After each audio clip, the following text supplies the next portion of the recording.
proceso participativo. Físicamente la infraestructura estaba en condiciones pésimas.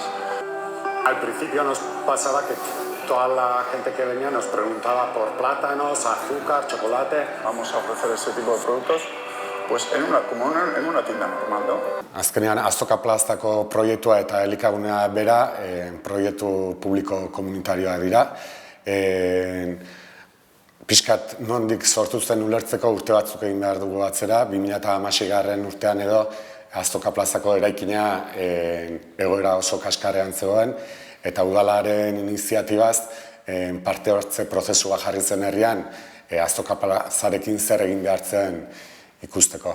Parte hartze prozesu horretan parte hartu zuten herriko eragile sozialek, merkatari txikiek, administrazio publikoak, nola ez ekoizleek, eta eraikina berritzeaz gain, bertako produktuari bultzada bat emateko eta landa eremua bizi berritzeko helburuarekin ikusi zena zen bertako produktuak astero egiten ziren azoka horietaz gain modu iraunkor batean eskaintzeko leku baten beharra zegoela, ezta.